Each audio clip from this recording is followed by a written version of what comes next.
Bonjour à tous, j'espère que vous allez bien. Bienvenue sur ma chaîne Histoire et Révélation.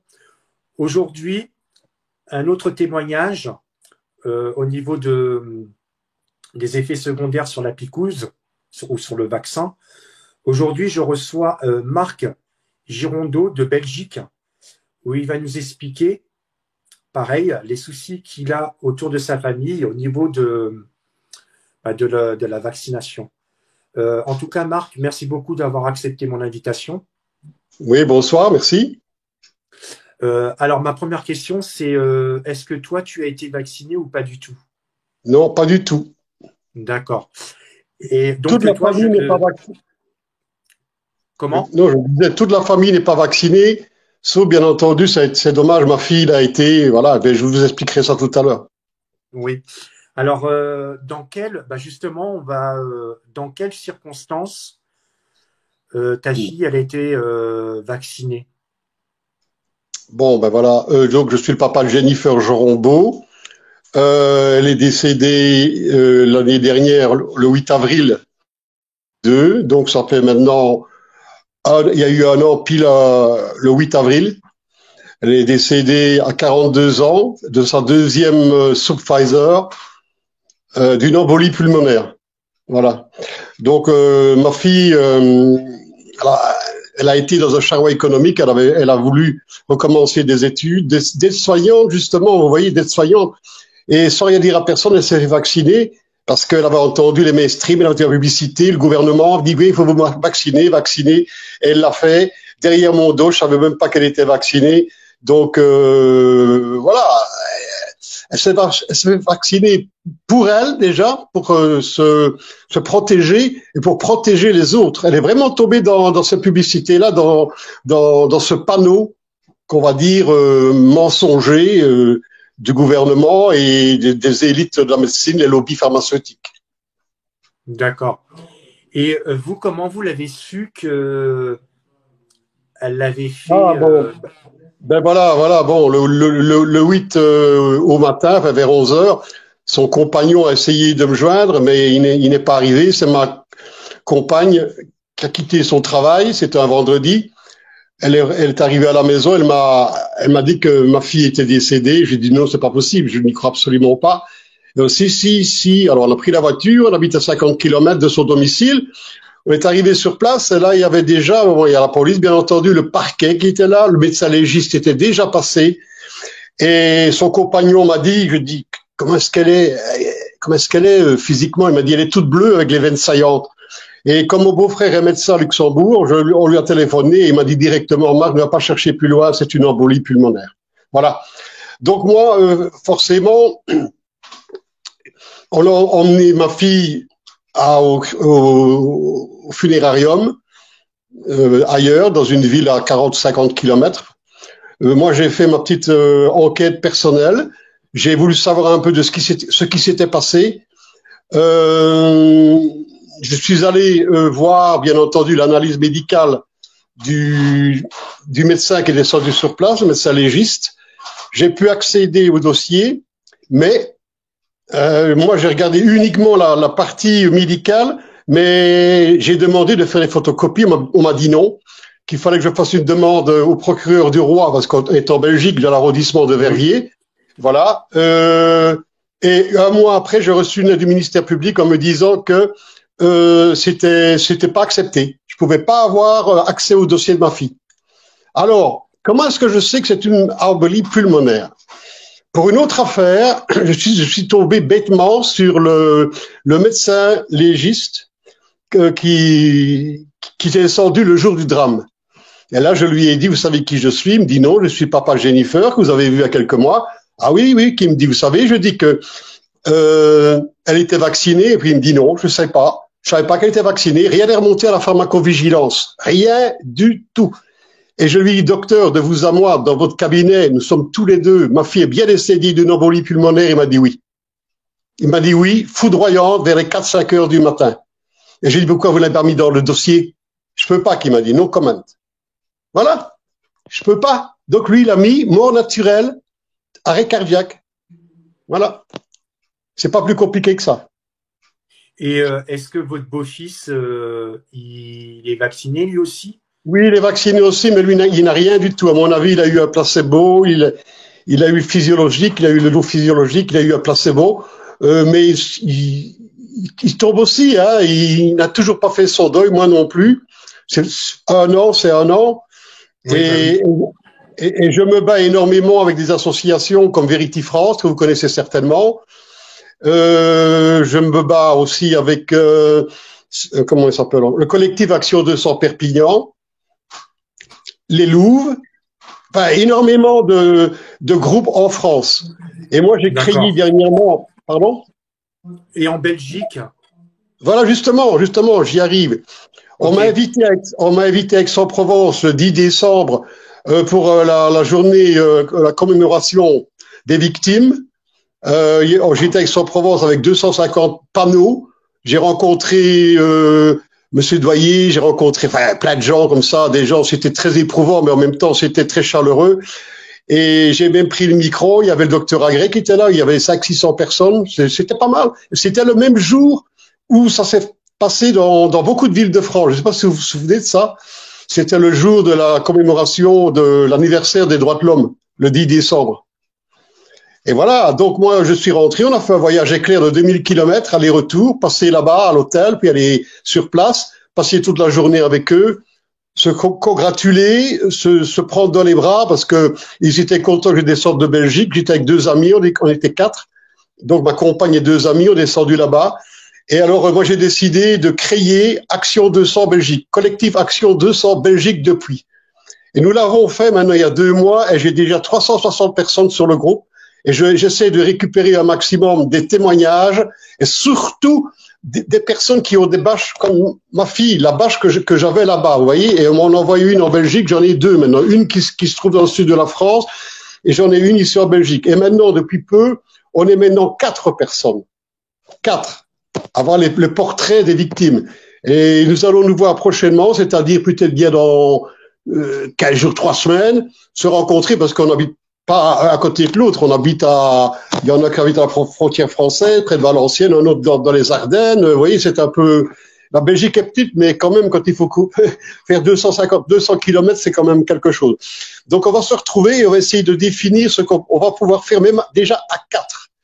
C'est mieux que 2, parce que c'est vrai que finalement, visuellement, quand les gens vont voir, donc je parle du citoyen lambda, va voir les portraits, ils vont nous interroger. Mais qu'est-ce qui s'est passé? Pourquoi que? Et c'est là que moi je voudrais bien arriver, c'est pour qu'on soit plusieurs d'ici quelques mois et qu'on aille sur les marchés, les foires, qu'on aille J'ai eu dans un les petit souci de expositions. connexion. Pardon? Normal, Mmh. hein, je pense qu'il n'aime pas trop qu'on dise trop de vérité. Mais oui, je sais.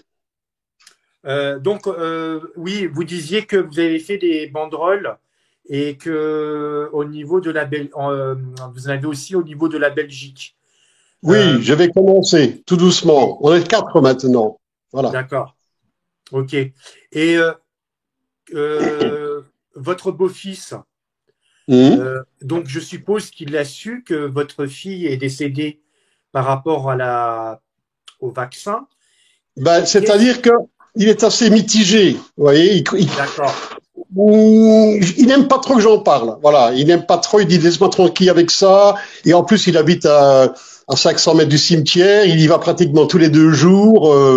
Il va se recueillir, bien entendu. Je le comprends très bien, mais il n'en parle pas. Voilà, il n'en parle pas trop. Il m'a dit d'accord, déjà cette année, le 8, on est allé dans sa ville. On a organisé un petit, pas un banquet, mais une réunion mortuaire, encore une fois, avec des fleurs et tout. On était 50-60 personnes. Et il m'a dit, surtout, Marc, ne parle pas de ta propagande, s'il te plaît. Et j'ai dit, je te le promets. Vous savez, parce que moi, je me bats tous les jours sur le terrain.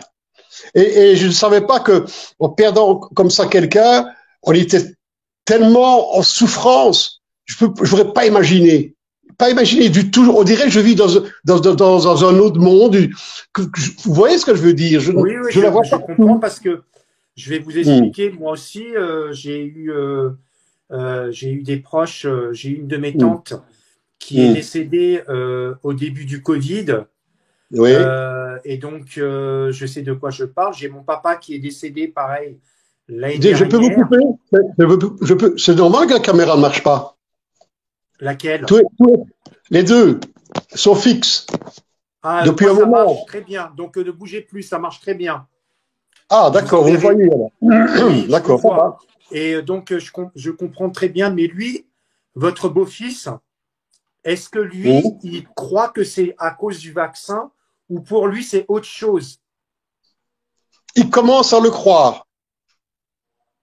Quand je lui ai dit que D'accord. j'avais été voir le rapport et que j'avais été voir le médecin légiste, il commence à le croire. Mais au début, il n'y croyait pas trop.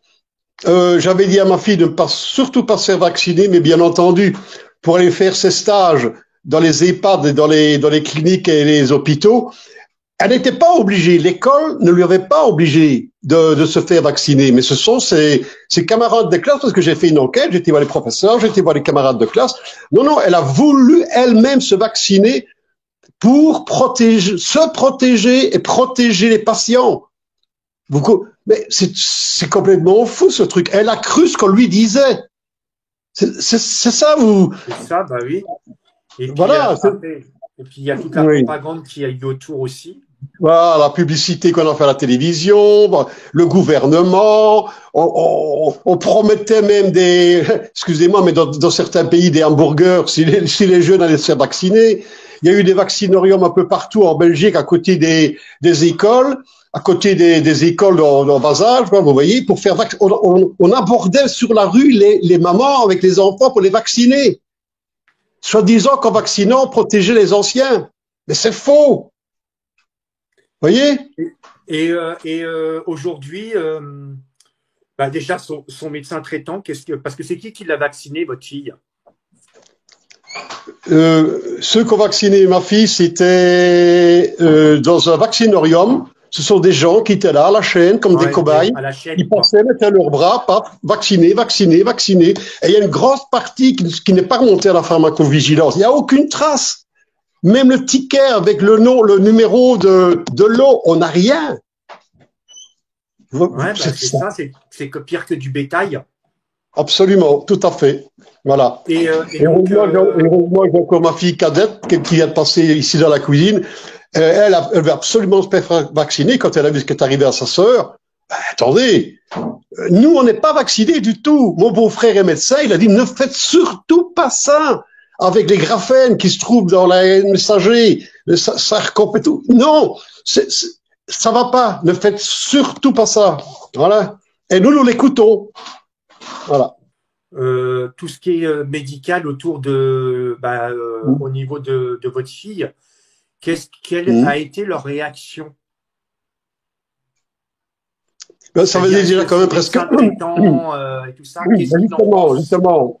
J'ai eu l'historique avec son médecin traitant. Je l'ai eu. Elle n'avait plus vu son médecin traitant depuis plus d'un an. Mais comme elle se sentait mal après sa deuxième soupe Pfizer, elle se sentait très mal. D'ailleurs, ses collègues de classe disaient elle était soufflée, elle a les membres qui picotent, elle a froid aux mains, elle a froid aux pieds, elle n'est pas bien. Et avant, elle n'avait aucune comorbidité, mais elle-même ne se sentait pas bien. Et j'ai l'impression, parce que son compagnon m'a dit qu'elle avait pris justement rendez-vous le lundi qui suivait son décès chez son médecin traitant pour lui en parler. Voilà. Et D'accord. malheureusement, bah, elle n'est Elle plus n'a pas là. tenu. Voilà, voilà. Et moi, je Et suis sûr. Oui. elle s'était pas plaint à son compagnon bien avant, parce que quand elle a eu des symptômes comme vous le dites, vous le décrivez, et Non, son non, compagnon n'a même pas à moi. réagi. Non, même à moi, c'était une fille qui ne voulait pas, comment est-ce que je vais dire, parler de ça, parce que pour elle, c'est son corps, c'est elle. Elle voulait pas inquiéter plus les autres. Vous voyez? Et voilà, mais si elle nous en avait parlé, et si on avait eu, on va dire, en Belgique, on a la VIC c'est la qualité de la vie qui envoie les convocations, vous voyez? Si on avait mis dans cette convocation les effets secondaires des vaccins, elle l'aurait lu, elle m'en aurait parlé, et je suis sûr et certain qu'elle ne l'aurait pas fait. Mais ça, ils ne le font pas. Le gouvernement ne va pas mettre les effets secondaires de vaccins, vu qu'il faut vacciner toute la population. Vous savez qu'en Belgique, il y a plus de 90% de personnes qui sont vaccinées en Belgique. Vous comprenez? C'est énorme. Hein.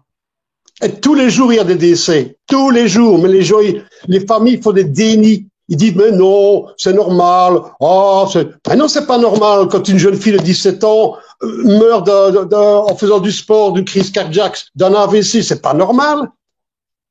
Voilà. Ben oui. Vous comprenez ma colère. Ben oui, je comprends que la colère, parce que c'est vrai que quand on a induit en erreur des gens voilà. pour prendre des choses qu'on ne connaît pas. Voilà. Alors, je fais... Oui. Et c'est pire. Moi, j'ai l'impression... Je fais pas... Oui, Allez-y, allez-y. Non, mais depuis lors, bon, je ne sais pas si vous connaissez, vous avez entendu en parler du centre Lagardère, l'SBL Lagardère du docteur Bouillon. Il est très connu, docteur Bouillon, en Belgique. Il m'a appelé 20 jours après faire une petite séance comme aujourd'hui j'étais avec Kéros. Et depuis lors, j'ai reçu un peu partout des centaines de mails en disant avec des gens qui m'envoyaient des condoléances, à ses condoléances. Et si je peux faire quelque chose pour vous, j'ai eu même Cécile, vous voyez, le docteur Toto, Cécile, vous connaissez, j'ai son numéro de téléphone. Je vais partout, il y a des symposiums, je vais partout, il y a des congrès de médecins. D'ailleurs, on a fait le 18 mars à Arlon, donc c'est province de Luxembourg. Nous avons invité le professeur Perron, il est venu. Nous avons fait 380 personnes et nous faisons préalablement des séances de prise de sang. Et nous avons fait, je pense, une histoire de 250 prises de sang ce jour-là, avant. Ça veut dire par là que on analyse les prises de sang, on fait des analyses, pas moi, hein, le laboratoire, et automatiquement, c'est une prise de sang complète que leurs médecins traitants ne veulent pas faire. Pourquoi? Ils cochent uniquement quelques cas, mais nous, on fait, c'est complet. On vérifie tout, le zinc, le dédimère, l'immunité naturelle, bien entendu, et tout. Et dès qu'il y a un problème qui est poignant, le docteur Bouillon prend son téléphone, il téléphone aux gens, il leur dit voilà ce qu'il faut faire. Mais bien entendu, il ne téléphone pas, ni moi, parce que je travaille avec lui, je suis un peu son bras droit, je veux dire. On ne téléphone pas à 260 personnes pour donner les analyses viennent par la poste. Voilà. Et comme le laboratoire, il est maintenant saturé, de chez saturé, parce que les prises de sang, on en a fait des milliers, c'est pas une blague.